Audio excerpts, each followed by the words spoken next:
Exercício número 5.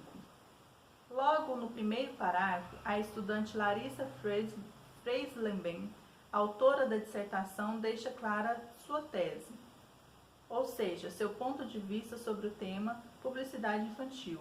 Qual das frases a seguir representa a tese da autora?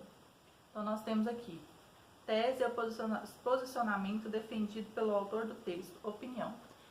Só que na dissertação você não vai colocar assim, eu acho, você não vai expor dessa forma que você acha alguma coisa.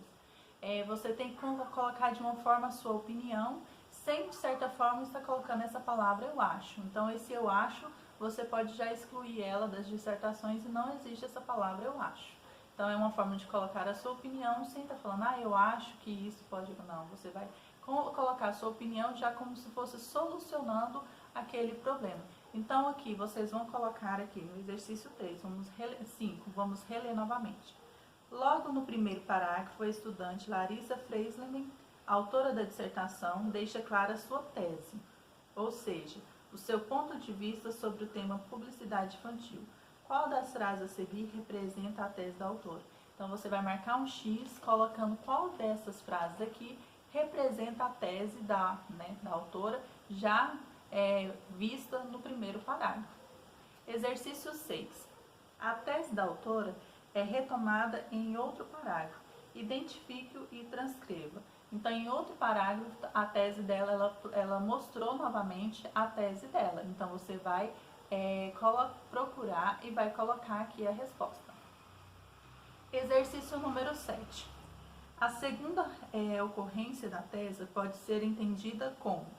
Então, temos 3 alternativas aí, você vai marcar um X para ver qual que é a segunda ocorrência da tese. Então, você vai marcar um X para como ela foi defendida aí.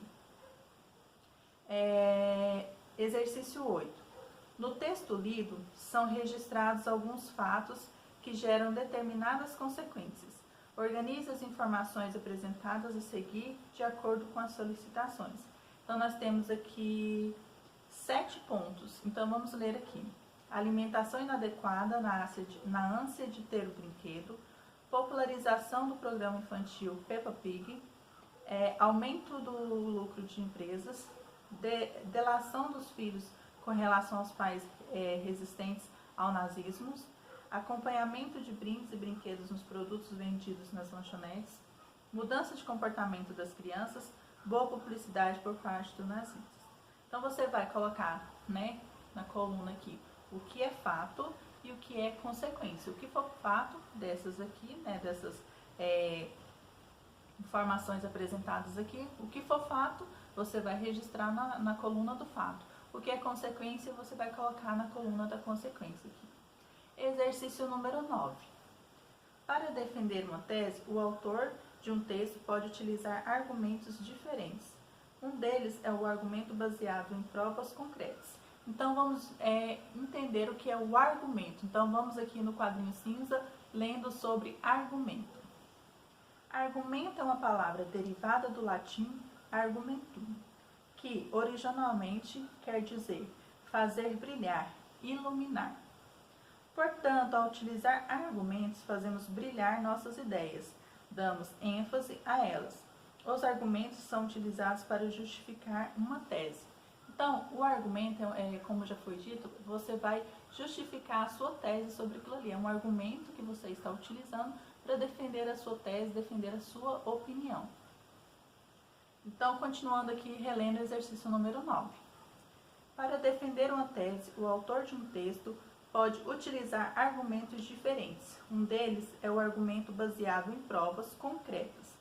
Nesse caso, o autor, para fundamentar o seu posicionamento, recorre a fatos históricos, a exemplos do cotidiano, a resultados de pesquisas científicas e a dados estatísticos, por exemplo.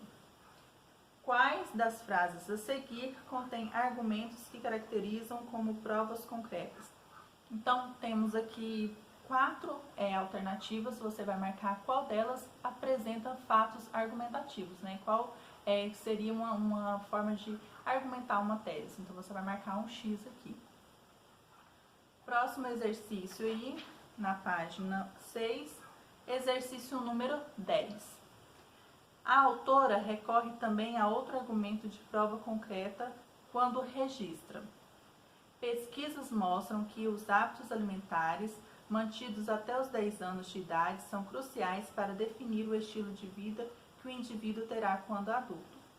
Quando você, aqui é um outro argumento que ela utilizou, quando você está escrevendo uma dissertação, você tem que estar por dentro daquele assunto para você saber argumentar. Não adianta você querer argumentar se você não está por dentro dos assuntos. Então, se você lembrar de alguma notícia, se você lembrar de algum fato, de alguma data, isso tudo são formas de argumentar, né? De estatísticas, de porcentagem. Então, tudo isso é forma de você estar argumentando aquela tese, porque comprova que aquilo ali que você está falando é verdade, né? Então, é por isso que devemos estar sempre lendo, sempre por dentro das atualidades, das informações, para que quando algum tema nos proposto, nós estaremos atentos, porque já compreendemos, já ouvimos falar, já sabemos algumas datas, alguns autores, sobre números, sobre estatísticas e assim por diante. Então, vamos dar a continuidade aqui. Assinale V para as afirmações verdadeiras e F para as falsas, considerando o argumento utilizado pela autora. Então, aqui nós temos 4 opções aqui, você vai colocar V para verdadeiras e F para falsas.